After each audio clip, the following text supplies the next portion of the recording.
Good evening, sir. We will start the session in a few minutes. We are waiting for the attendees to join. Yeah, hi. Good evening, everybody. Yeah, sure. Let me know. I'm available whenever you're ready. Let me know. Okay. So, Yeah. sorry. Thanks.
So, we will be starting with the session in a minute.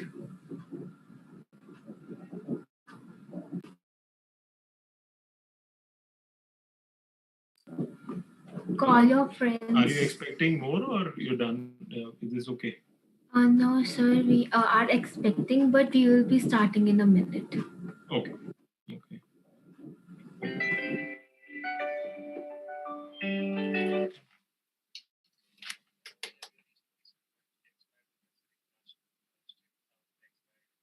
अच्छा ठीक है चलिए कोई बात नहीं.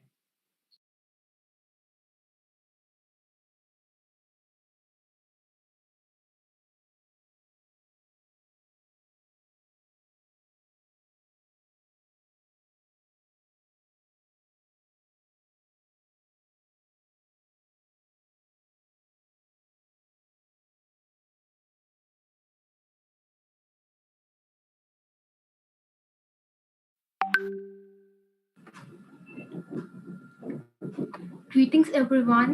This is Arushi Garg and Angad Manroy welcoming you to day 5 and concluding day of the Biz Conclave organized by EDCTIET.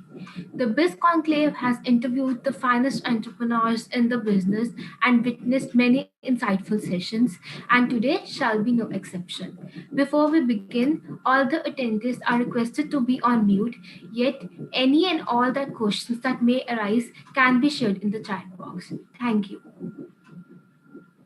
Our esteemed guest for the day is Mr. Neeraj Medirattaa, the CEO of Ace Data Services Private Limited.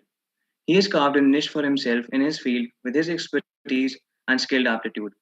From being just a young dreamer with an entrepreneurial mindset, starting a venture with his brother, to the CEO of one of India's best brands of 2020.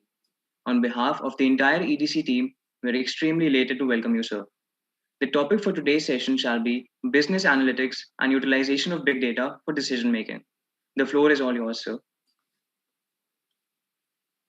Thanks, Angad and Arushi. Welcome and thank you all for the audience for me.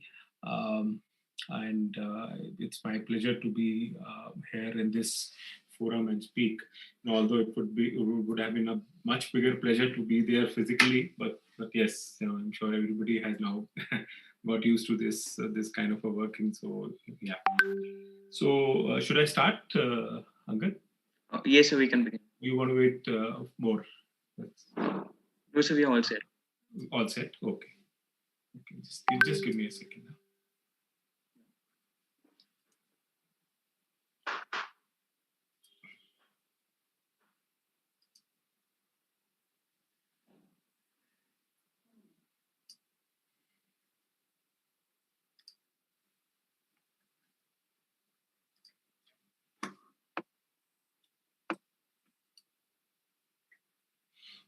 Are you guys able to see my screen well?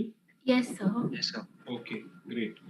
So thank you all once again. Just thanks for the introduction as well.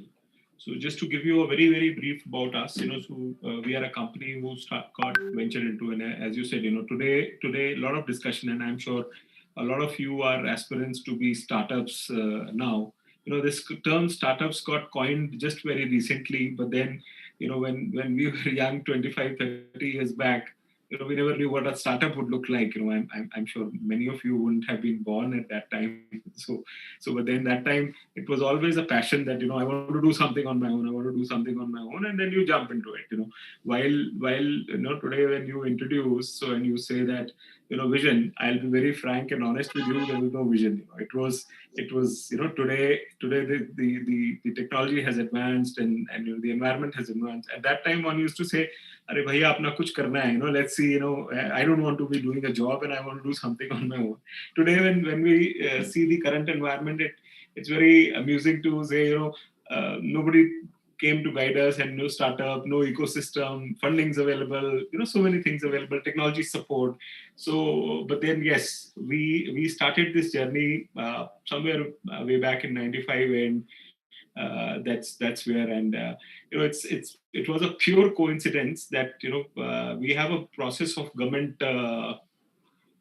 You have to go and apply for your brand. So you give an option. We wanted to make a software company, but then we applied for name. They said give us 4 options, and they way back in '96 gave us the name Ace Data. I think there was a divine help there, more than our own conscious efforts towards that. And we got a name called Ace Data, and that's how the journey began. So initial part of us was doing some bit of reselling of consumables, around that. And those days, it was more of physical structure, like, you had tapes and you have all that stuff. And that from there, when the journey started, we gradually started graduating from one level to the other. And that's where, I think I would say in early 2000, we got a niche for ourselves wherein data as a line of business. Today, when you see, today we are going to discuss about big data, or the visualization part of it, or the analytics part of it. But then at that time, while this all existed, when I did a research, so big data as a term was coined way back in 1990 by John Mashley. But then it was too advanced. You can understand, so in India specifically, there were hardly any stuff. So, but yes, data as a line of business. Today you have compute, you have software, you have network, but storage is like a separate coin. But yes, in early 2000 was when it was looked at separately. Otherwise, it was just a disk inside a PC or in a server. So that's where this line of business came in, and we got a niche, and once, that's how I would say practically the real journey started there. And when you get a niche for yourself, then you see now what next, and that's how the industry also evolved, and we evolved simultaneous to the industry. Initial part was more of coming out of the server to the independent storages, seeing how data could be stored. The moment you started storing it well, that was the first part. How do you store? Because the disk size inside the server was 9 GB. The normal ones available was 256 MB sorts. So 9 GB, 18 GB were the biggest spindle sizes available at that point. So, but then the data size was growing because of growing application needs, a lot of ERP, because those days, two major things which drive the business was on the industry side was ERP and your what you call the image side. Image, not the imagery right now, but the graphics. So because graphics were very hungry for space. So that is where the storage came. The moment storage got into existence, now how do you protect that data? Because if you have so much of information overload and you really want to protect that data, so then the next piece started, which is protection. So that's where data protection came into place. So which is like you're saying, I have a backup, I have a potential to a disaster recovery. So all that started coming in, and the growth never stopped. And today, so it's like, I'll share a few numbers as well. And that's where protection started. And once one felt that now we are protecting, but then how do we manage the performance? Because the data is growing. You don't need that, because you guys are all born in this age. So you wouldn't have even, you may have heard there used to be physical files. Maybe in your libraries, you have books which are maybe of that time era. So then it was said that how do you now ensure the humongous growth which is happening? And you ensure that this growth is supported by some other technology. That's where you started to leverage the technology by saying, let me archive this. If I go in the normal terms, you have a newspaper which comes to your house every day, but after one day it loses its importance. But some people say it needs to be retained. The moment you say it needs to be today or Times of India, they would have big stores wherein they archive this information. So you can ask them 100-year-old paper ever since they're there, you will get a copy of it because it's there in their archive. Both in terms of even in the digital formats, when you talk of the old TV serials, the news, these people need to maintain that for a few years, both from the reason that this data is important, and also from a sorry. So also from a standpoint that, when you have this data, it may be required anytime. Sometimes you would have seen that, some instance happen. Let's say these days, these things have become very common, but, I'm talking of earlier days. You have a bomb blast today. So you must have noticed, seeing a news, all of a sudden they come out, this happened in 85, this happened in 95, this happened. They have they start playing all old clippings, or somebody passes away. Then they go back. Like last night only, I was seeing about the farmer protest, and they spoke about Kisan Day. And the Kisan Day, they immediately came out with Chaudhry Charan Singh, who was one of our agricultural minister, way back in the 70s and all. And he was the one on whose birthday, I think date of birth or death anniversary this day is being celebrated. So they went back into that archive. Now, how do and the information started getting converted into completely digital format, from those kind of physical formats, right, wherein it was tapes, wherein it was paper, it was getting converted. And that's where the archival took place. And so if you see the journey, starting from how you store, how you protect that, now how you leverage this for a long-term retention, now that becomes, sort of store, backup, archive.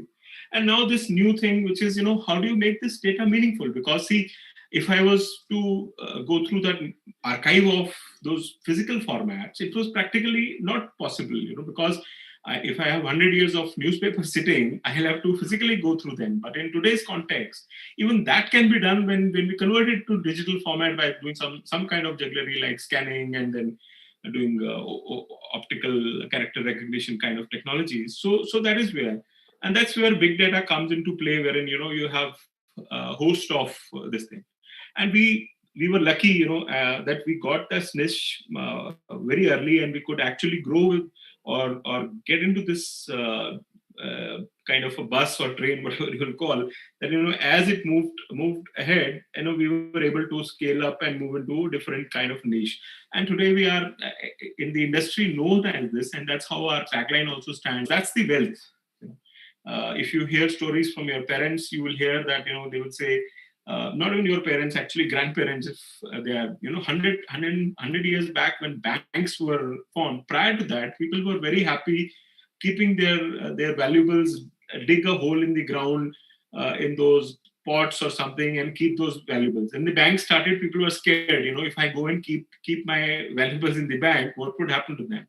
And that is where this bank locker, the vault, the real vault comes into action. Today, the whole information now has become digital. So, you lose anything, even your phone, it's a big risk, and today cyber crime is increasing as if, it's nobody's business. So, and that is where, we felt, data is actually, it's like a lot of people you would be hearing now saying data is a new oil. That's how it is. And that's where we said, it's the digital wealth which needs to be protected. And that's around which our company focuses on. So that's a brief about our journey.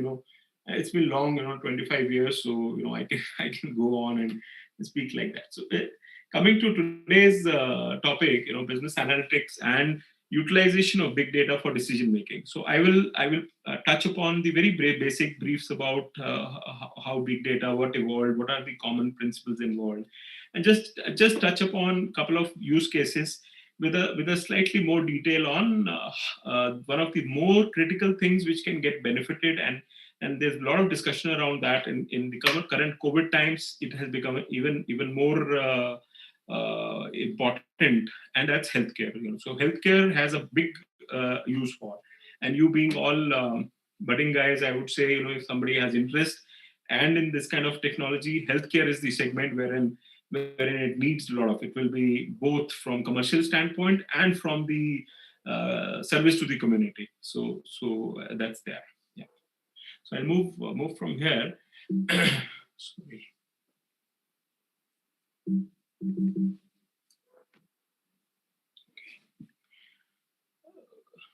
Is the screen visible? Yes, sir, it is. Just a second. I have these all. I have to just change the. Everybody is on top of the screen. Yeah. Yes. So just a basic definition of what is big data. So big data by the definition itself is a collection of data sets so large and complex that it becomes difficult to process using common database management tools or traditional data processing. So data, if you see, is commonly known by two different types. One is structured data and one is unstructured data. Now, when we talk of big data, it largely applies to the unstructured side of data, wherein you have something like your, in very normal context, if I say, the office files or your images, or which do not have a very structured way of managing them. or in the healthcare scenario, your X-rays or medical record, these are all, whereas for the structured side kind of data, you have hospital information systems, you have ERPs, you have mailing systems. So basically, it really comes when it comes to the unstructured side of it, and that is the data which is growing at the fastest possible pace. So and in that, even when you say, so big is not just the size or volume of data. It has, they call it very common used the graph, if you see, which is the 7 V's of data, which started with 4, and then actually in today's context, there are 2 or 3 being added. The first 4 were the value, the volume, the velocity, and the veracity. So all these 4 principles define the big data as a concept, which was, as I said, John Massey in 1990s came up with this, because that's how they saw that this is how the data is growing over the years.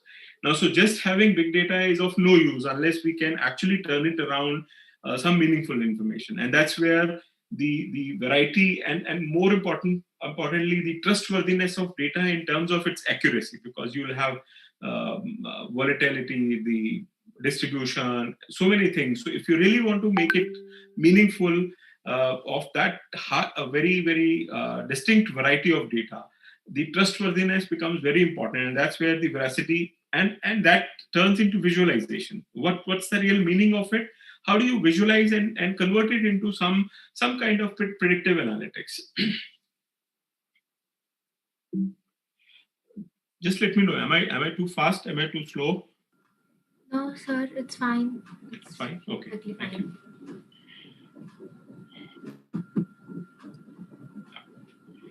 So, and as I spoke about big data, I just briefly touched upon the predictive analytics and the user behavior analytics. So, the current usage of the term big data is largely used for predictive analytics. So big data as an independent is just about saying, a lot of data is big data. But then all these things come in, and why they are required, because with using certain tools, processes, and procedures, it helps reduce cost, understand the behavior, make processes more efficient, and detect risk and check frauds. This is where this whole analytics piece comes in on top of it. So you have lots and lots of data, and then these tools and analytics tools and all help you make that information more meaningful.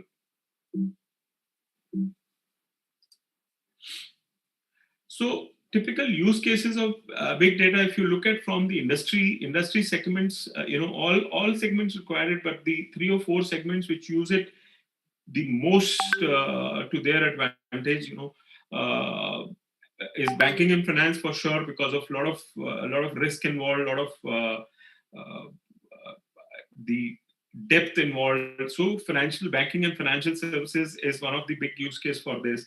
Retail, surely from the point of view and looking at the online addition to this, the retail part, wherein the consumer behavior, the buying patterns, the economical situations, lot of factors involved, and how do you come out with? And in fact, if you see, I'm sure all of you are being millennials. All of you are big buyers of online stuff.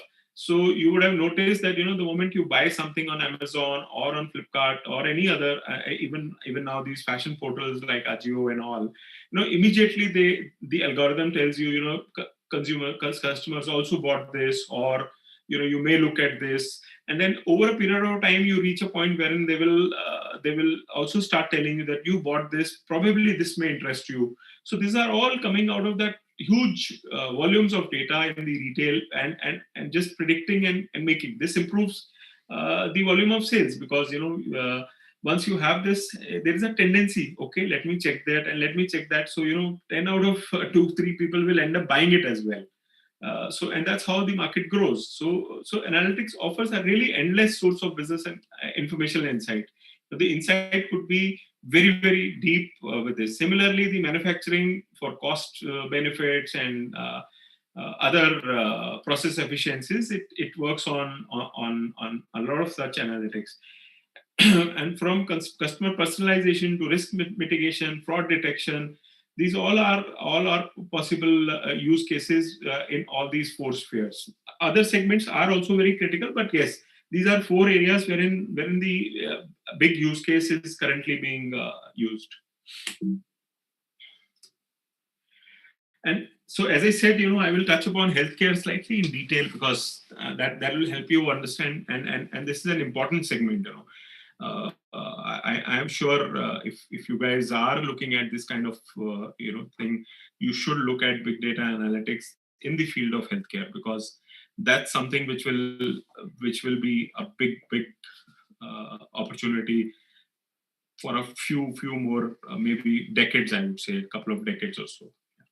So healthcare, the big data generator, helps you in wellness, personalized medicine, care delivery, and cost transparency. When I say cost transparency, today, and especially for somebody like us in India, we feel this is hospitals charge so much. We go to the hospital, they charge for a bed. Hospitals, when you go to, they will say we are not making profit. So these are all things because the support of data is missing. There is too much of disconnected systems, so everything is very isolated or in silos, and there's no connection between, and that makes it even complex.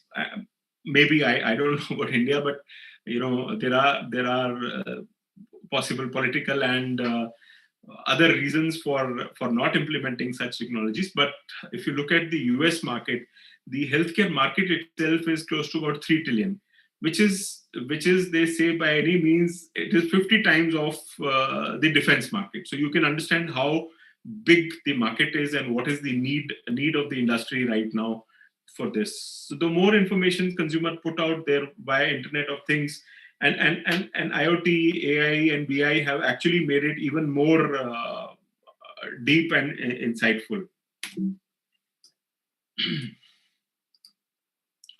So if you look body as a source of big data, you'll see starting only from 2012. 2012, I'm using very close numbers. I can go even back, but then I thought, for people of your age group, it's so if you see between 2012 to 2020 itself, it has grown by almost double.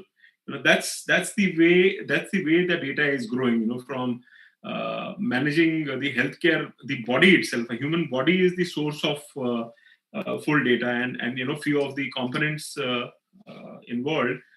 So X-rays or your even now each genome data per individual is close to 1 GB. And right now, if you look around in India, we don't even talk about that. But imagine if at a point you have to keep a genome data of every individual in the world. So 7 billion people, these numbers will look like as if they are no numbers.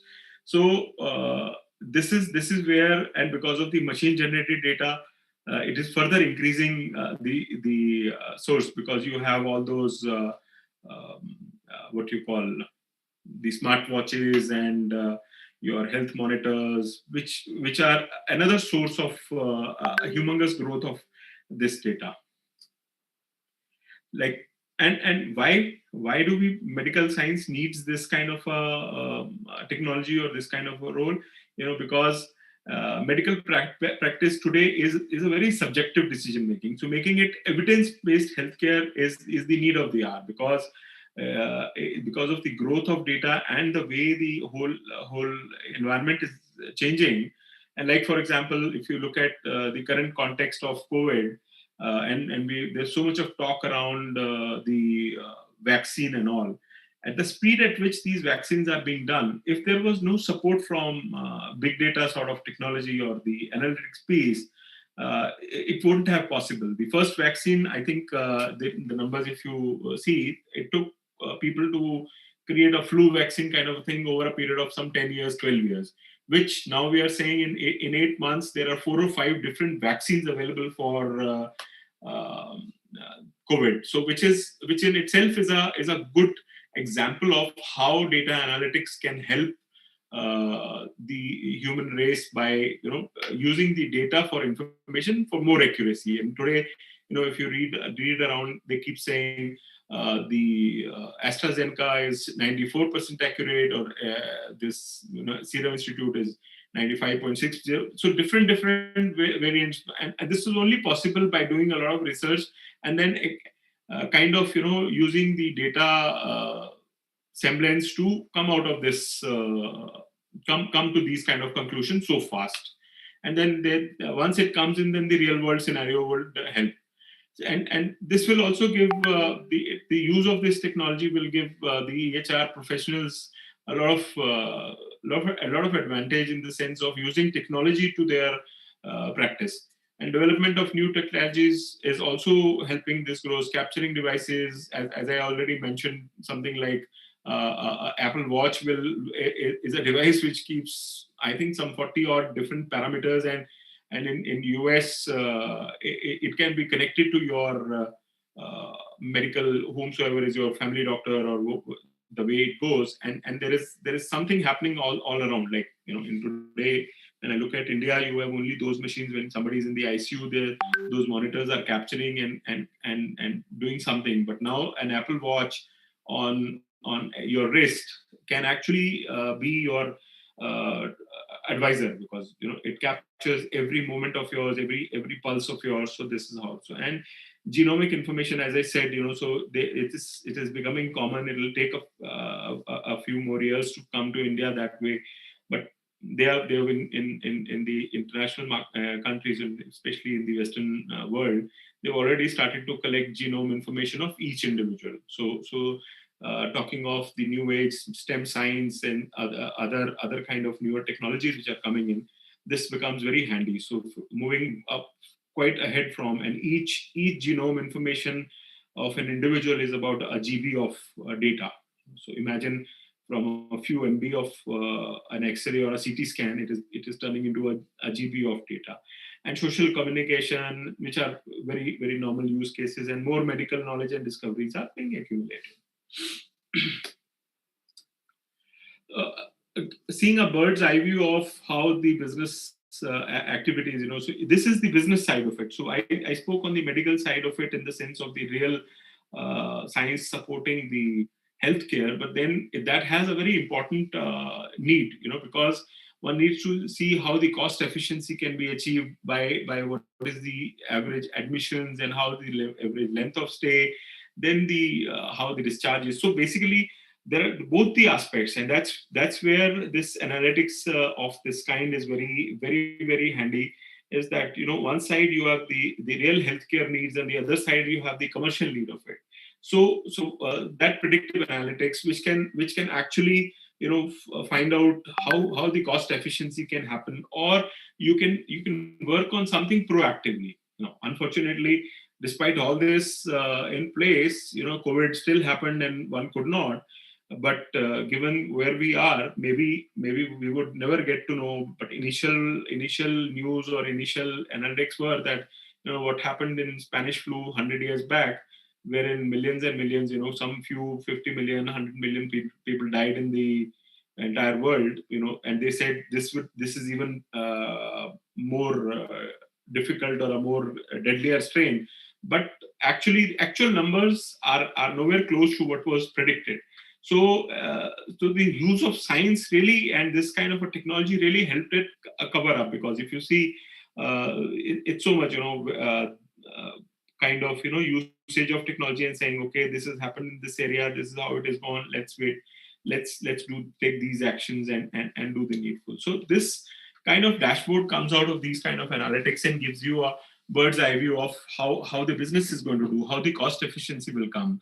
And this not only helps the patient, but it also extends to the provider, and especially the insurance, because a lot of healthcare now is dependent on the insurance. So this is a good tool to help. And as I said, from there, analytics being used for clinical decision support, a single electronic dashboard which will give the view of what's happening on the clinical decisions, and integration of medical knowledge with patient data makes it makes it far more predictable. In fact, there is a case which I have wherein, in the US itself, every year 40,000 patients die due to misdiagnosis. So when I first did this research and found this, I said, then what would be the number in India? Because we can't even imagine doing this kind of research. Even if you start doing it, I don't know in my lifetime if this will really be a reality in India. But then they have this kind of data in US, which is use of real-time predictive techniques for evidence-based diagnostics, and this makes the diagnostic and the treatment far more advanced. Sorry.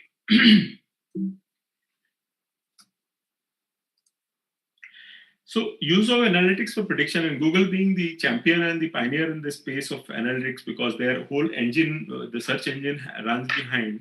They actually predicted influenza outbreak 2 weeks sooner than the government agencies could do, with 97% accuracy. So you can understand, Google being a pioneer when they did this, and this was all through their search engine capabilities, finding the social through the social communication and other such parameters. They could do that. So that's the power of having big data as an analytics, and this is now going deeper into other formats. Another use case in the healthcare itself, use patient historical evidence to reduce fraudulent.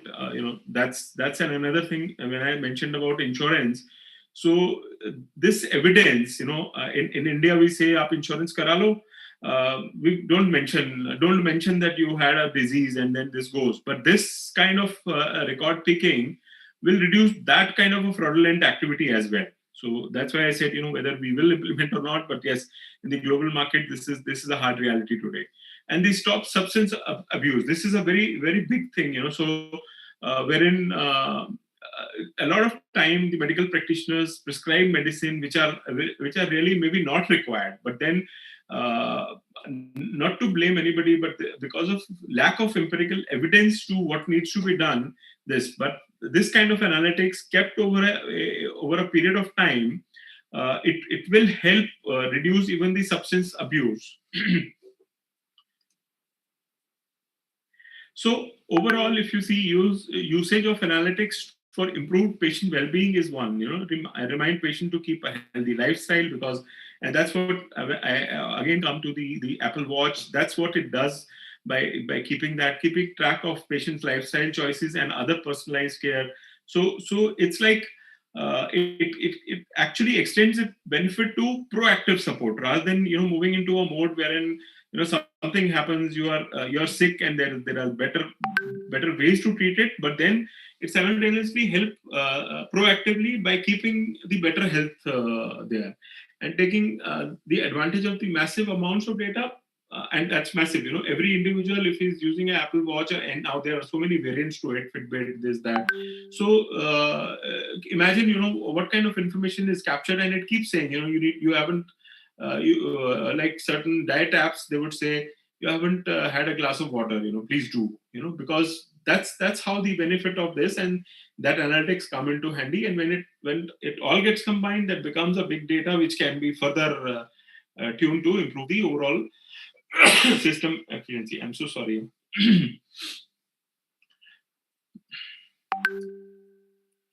So better care, as I mentioned these things, but reduce readmissions, reduce the cost, reduce duplication of this, predict disease patterns, and this is where I use the example of influenza by Google, and timely treatment. So overall, as I said, the market size is big, both in terms of the revenue involved, and also because of this concerns individuals' health. I think this is the segment which needs this, and there's a lot to be done. In this segment. I don't think even over the world it has been scratched. So I got into a project with a big hospital here, and we're still, because the way Indian data is, so we manage close to about 100 terabytes of their data, which includes the hospital information systems, which includes X-rays, We are also scanning the old hospital records. So when a patient is in the ICU, the nurses on the bedside keep writing those sheets. So if you see, we are trying to build up a pilot and say, how can we make use of this and these systems. That is where the lakes, the sort of, the case comes in. You have data into different formats, so you bring it at a central location, add some technology, add some algorithms to do that analytics on that, and that's where it will come. So and then there are too many use cases. So this is all which I'm sure hundreds and thousands of people across the globe would be doing that. And very nice area to be for all of you to probably get into this space.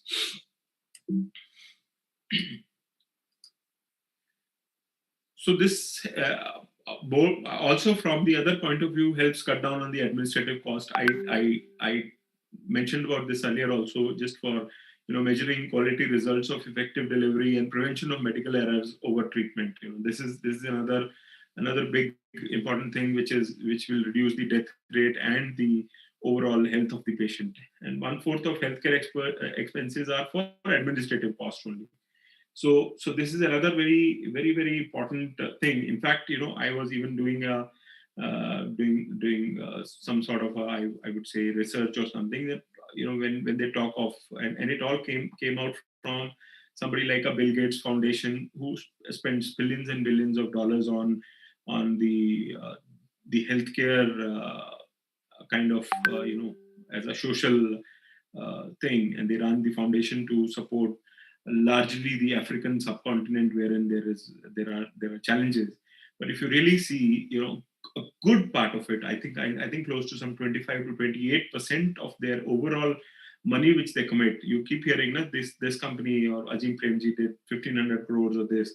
Effectively, 25 to 28% of that money actually goes in administration of that fund itself, which is huge. So with the use of this technology and compiling this, if that money can be reduced to a lesser volume and could be made to actual use, because healthcare would need medicines, support systems, so many things. So, but then this is a hard reality, that given the nature of this, I would use a word animal.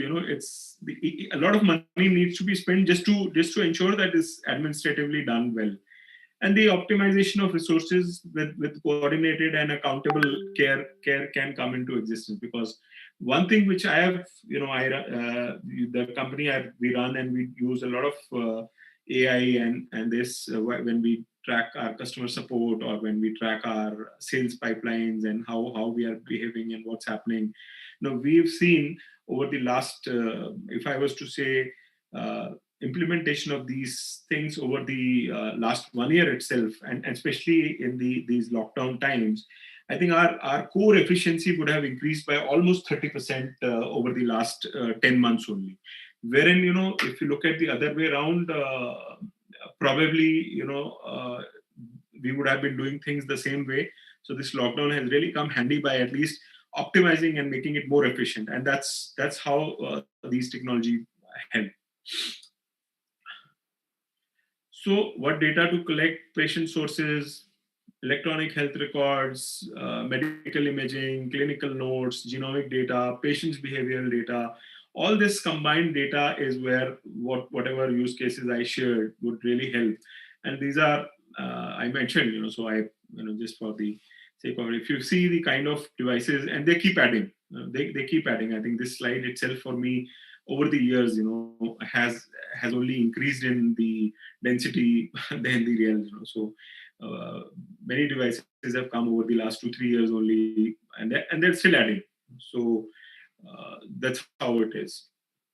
Like, for example, a very simple thing, the weighing machine. Today, your weighing machine itself can throw, I think the one I have at home is throwing almost 180 different variants of information.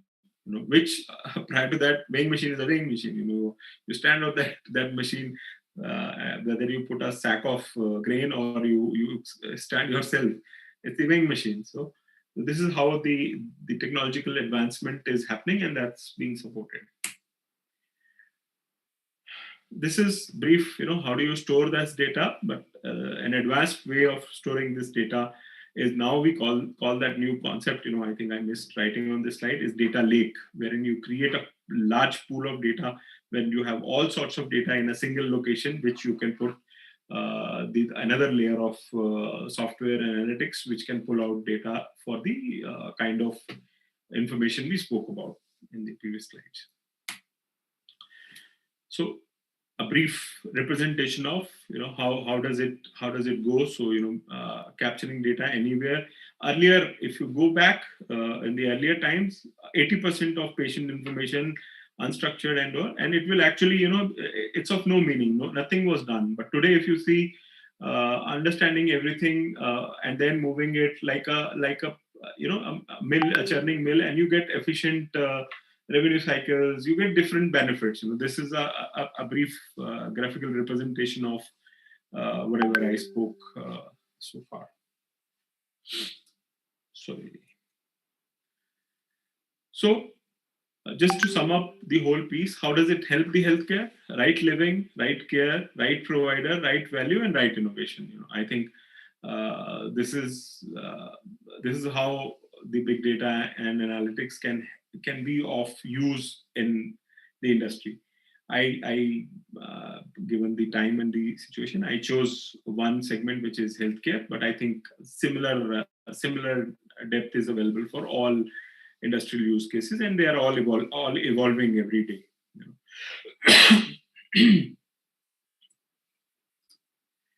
A brief about ACE data. So we are, as I said, 2 decades old, actually two plus, I would say 25, 24 years now.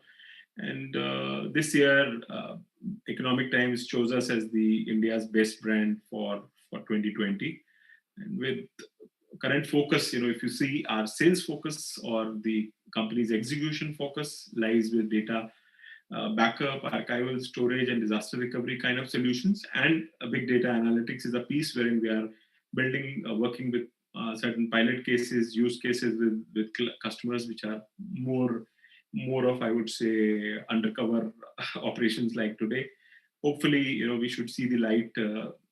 It's been slowed down because of the last 8-10 months of this whole pandemic. But then in 2021, we definitely see that should emerge as another line of business for many things, and we can go to smaller to medium-sized hospitals as well and say, how can we help you in this kind of a scenario. Okay, thank you. So I think I shared what I had on my mind, and over to you. So we believe that the presentation was really insightful, and it has shed light on the importance of big data and the way it impacts all kinds of industries, most of them directly, some of them indirectly too. With this being discussed, we'll move a little towards entrepreneurship and leadership, as our attendees are eager to listen and learn from you. So we have a few questions that we'd like to ask. The first one of them being, what, according to you, is necessary to build a successful customer base? When you say a successful customer base, can you please elaborate on this? Because a customer base, successful customer base, the main thing that I meant was a satisfied audience, the customers that you're relating to, optimal size of the base, and ensuring that the products that we are delivering are good and the customers are having a positive mindset. I mean, a positive viewpoint towards our product. Okay. So, Angad, see what happens is, so we've been through, and over this long journey of ours, we've realized, so it actually starts from within. It actually starts from within. So it's not something, and I'll use an example.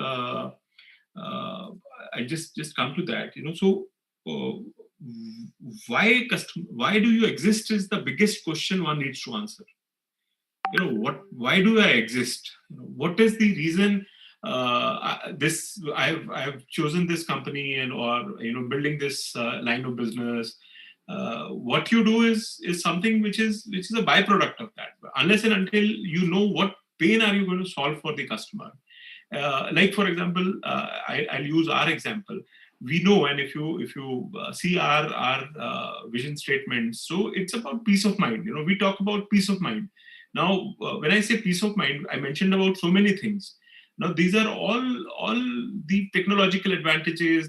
But end of the day, what is the underlying thing? You want to arrive at a point wherein how does it touch an individual who's a consumer of yours or who's a user of yours on an emotional level. See, as human beings, and today the whole concept, you guys would have spoken B2B, B2C, when we all go around, and you're strategizing, somebody will say, are you a B2B or are you a B2C? But actually, if you look at that, it is H to H now. It was always H to H, but it has always been looked at very, very transactionally in nature, whereas the buyer is a human being. And that's where, if you look at the companies like Amazon or Google or Apple, they took the lead out of a big leap out of the bigwigs of likes of HP or IBM or Dell. Why? Because they touched every individual. Today, I think in my presentation itself, I would have used Google and Apple. I don't know how many times. If we start counting on this, why? Because everybody sells a phone. How many would you even not be able to decide how many number of manufacturers of cell phone are there? But they touch. Apple is the only company which touches you at your core level and says, why do you need a phone? Okay. Yes, now because of the cost, and there are so many Me Too products available. And I would say, anybody. So anybody who's a first timer or who's a buyer, who's not somebody who's a follower for it. We first want to try this out. Why? Because he wants to experience that. So customer experience coupled with his human to human kind of a thing, and also why do you exist? If I don't know why I am there, okay, then how would I transmit that value? So it's about, first you have that conviction that why am I doing this? You will see many of people will say, I have to make this much of sales, these many revenues, these many of calls. But then how do you differentiate yourself? You differentiate yourself by saying, this is the value I bring to the table. I like when I said peace of mind, and I'm saying our customer surveys ensure that the customer has peace of mind. We're handling a complex procedure or service for him, which actually helps him stay relaxed and say, okay, if Ace Data is managing my information, at least, if there's something goes wrong, these guys will take care. I trust them. Okay. So unless you are able to build that trust and that make their experience pleasure, and when you're talking of experience is not just, a lot of discussion around good customer service, bad customer service, and with this social, I'm sure you all would be in some form or the other. Oh, Twitter pe dal dete hain and do that. So that's about after sales support. But actually, if you really visualize what device you bought last time, let's say your family bought a refrigerator or a TV, and how many times that goes bad? Hardly. I know sometimes the TV is running for last 10 years and I've never ever had a problem. And this is the case. Only a few point percentage of less than 1% of devices actually fail. Okay, so that means even if a provider has exemplary to exemplary, I think the best of the surveys, but you don't experience this unless something goes bad. What does that? Where does it lead to? It leads to that we have every touch point, so at every time when he starts looking for a product to that when he starts talking to you, so at every phase of this journey, it's called a buyer's journey. Every phase of a journey, his experience is what is building. And if you're able to manage that journey with a pleasant experience for a customer, you don't lose customers. And that's how you retain customers. So I don't think there is any other way. Price will come, but if the experience is good, and again, Apple example, People pay, same phone is available for some 15,000 rupees, 20,000 rupees from a Chinese, and they sell for a lakh. So you can understand, still they lead the market, right? So that's how it, and it gets manufactured there only in Chinese factories. So, yeah. Does it help? Yes, it answered more than sufficiently. It was a really great answer. I'll transfer the mic to my co-host today, Arushi Garg, for the next question. Sure. Thank you, sir, for your... Hey guys, just 1 second. I just wanted to check. I'm just checking. Everybody is on a off cameras. Is that the way you guys do? If in my internal team meeting, all cameras have to be on. You talk person to person, right? So I whomsoever can do that is really good. The cameras are on during such sessions, sir. And moving on to our next question, do you think there is a pattern or a formula to become a successful entrepreneur or businessman? Anything? Do you think that? Very complex. I'm still learning. 25 years, I'm still learning. Every day is a new day. And I don't know of an entrepreneur who would not say this, that he's not learning. So that makes learning a very important part of it. That you need to continuously keep learning and unlearning. Because, like as I said, few years back, I'm using the same TV example. A few years back, if you talk to your parents, they will not bother. वो उस दुकान पे पड़ा है, उससे उठा के ले आओ. The shopkeeper will behave as if he's doing a favor to you by selling you something. Today it's not the same. Even if you're buying online, they want to make yourself. So you have to keep learning and keep living in the contemporary world with how the consumer is looking at, what pleases the consumer. And one thing for a very, very successful business is you have to burn your bridges. This is a journey which has got ups and downs.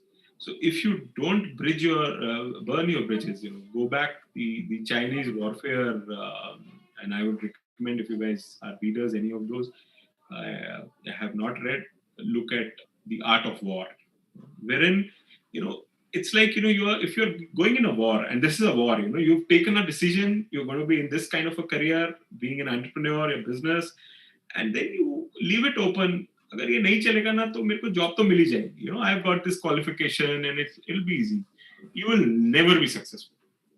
Never. A lot of people who come to me and say, Neeraj, what should I do if I want to start a business? And I would say, and I'm talking of students. You are in a much better position than somebody who's already worked for 10 years and then he wants to get into that. A lot of people. So I have not come across many individuals who do not have a deep down desire to start a business at some point in life. Everybody. Some start like somebody like me would start in early 4 or 5 years only. My brother Anuj, actually, he didn't even do any job. He straight away was in business. And some would take 10 years, some would take 20 years, and some will keep. You meet a lot of people and they will say, "Agar मैं ये कर लेता तो मैं जरूर शुरू कर देता. अगर मैं ये कर लेता तो जरूर." So a very simple formula for that. So and I give it to these people who are kind of who are in jobs. So I would say, you want to run a family. What's your cost of living? Let's say somebody says, I need 50,000 rupees a month to run my family. Okay, then I would say, then look at your risk appetite. If you say, I can take a risk, and say, for a business to succeed, it needs at least 12 months to 18 months. Last night I was watching and I was reminded of something which my mother said a few when we started. And I don't know how many of you, if there would be a couple of Punjabis, they would understand, So it is said, and I was watching a Punjabi movie yesterday, and that dialogue got repeated. Pehle saal hatti, duje saal khatti, and tije saal khatti. So what it means is, first year you set up, second year you establish, and third year you make. So the response from that guy who comes in, he says, but have you heard of Googie? Googie, he comes back and says, 3 साल बाद 3 होर हो गए. मतलब after the 3 years, there are another 3 passed, but we're still struggling. And that's a hard reality of it. But unless you have really been committed to it, okay, and then you say, so coming to my point, that if it takes 12 to 18 months for a business to start seeing some light, if you're thinking that tomorrow I start and I'll be able to convert this, you are in a wrong place. Just don't even think about that. But if you are really serious about it, then you should say it is going to take 12 to 18 months wherein you will feel, okay, now I can sustain my life with this. So I go back and tell those guys, you need 50,000 rupees, multiply this with 12 months, depending on your risk appetite, give this money to your wife, and say that now I'm going, anything goes wrong, I will not drop out. It should not be that after 6 months you start feeling the burn and you will say कि चलो अभी फिर से अभी कम वाली नौकरी मिल गई ना, लॉकडाउन है, so instead of 50,000 I'll get 40,000, we'll do some compromises. So that's precisely, you can do. And if you have a bigger risk appetite like somebody like me, then you'll jump into it and say, oh ठीक है, नहीं घर चलेगा तो तब की तब सोचेंगे, अभी तो करना है. And that's where you burn your bridges. I think I don't know, I am a leader by experience. I jumped into it when I was 17 years old in those days, so you can understand. So you can understand I've learned over this journey only. Nobody taught me. You guys are so lucky that today these forums are there, these are there. Hope, guys, if you want a counter question, anything, I'm perfectly open. I let it be a dialogue. So and if any further clarification, anything, I'm happy to help. Hope this helps you all. Oh, sir, we are perfectly fine with it. We understood what you're trying to say. Now, moving on to our last question. Every entrepreneur has a unique story and a special skill that he believes is the key to expanding business and strengthening their position in the market. What's that one skill for you and why that? I think I mentioned, whatever I said in the last 2 questions of yours, I mentioned a lot of them, and so just to tell you, my background in the sense of, to give access, I'm a plain, simple economics graduate.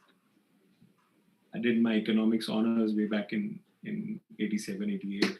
So you can understand, today we run a company which is hardcore technology, and we're talking of something which is far more futuristic in nature than what we are, and we are using a few of them.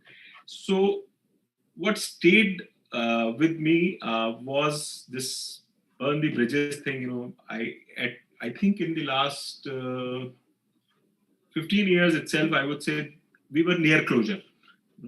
We were almost done. कि अब नहीं आगे चल सकते.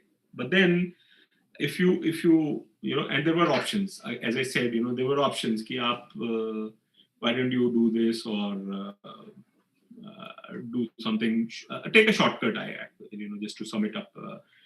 But then I think the sheer belief in your own is the one thing which keeps driving. Every day we get up and we say, okay, this is a new day. Whatever happens, we don't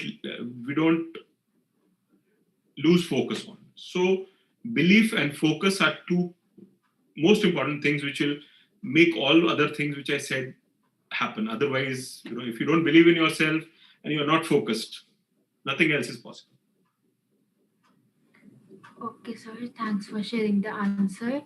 Now, would you like to share some words of wisdom with the young audience, the young entrepreneurs? So I don't know. I'm a very, only the difference between you and me is age. Wisdom is you have so many books, texts. Go read something. Go read and you'll get wisdom. I shared the very practical experience and my, how I feel. I know what wisdom. I think believe in yourself, and if you want to do it, don't wait. क्या हो जाएगा? What will happen? Okay, sir. But still, like something that you want to put your 2 cents on. What beyond that? That's I don't know.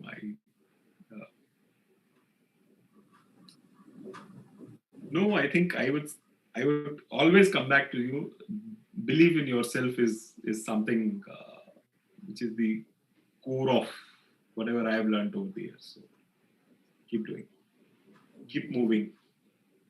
No, I can use so many quotes from so many things, but I don't think I own them, and I've learned by reading over the years. And you should do it.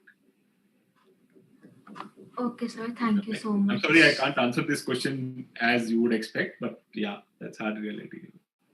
I'm still learning, so I'm still learning. So that's how it is. Yeah. Okay, sir. That Thank was you so much. So we had a really insightful session today, so all thanks to you. And as we come towards an end, not only of today's session, but also the BizConclave 2020, we'd like to extend a heartfelt gratitude to our esteemed guest for having spared his valuable time and inspiring the young minds. I'm sure that we all are taking loads of knowledge back with us, which will help us with through all ups and downs in our lives ahead. Thank you so much, sir. It's been my Thank you, pleasure. sir. It's been my pleasure, sharing my, that's how you learn, so, and that's one part of my learning activity is sharing. Thank you all. Thank you all for being a patient audience, and hope I added some value to a few people, at least, even if one person. I'll be very grateful. Thank you. Thank you, sir. Bye.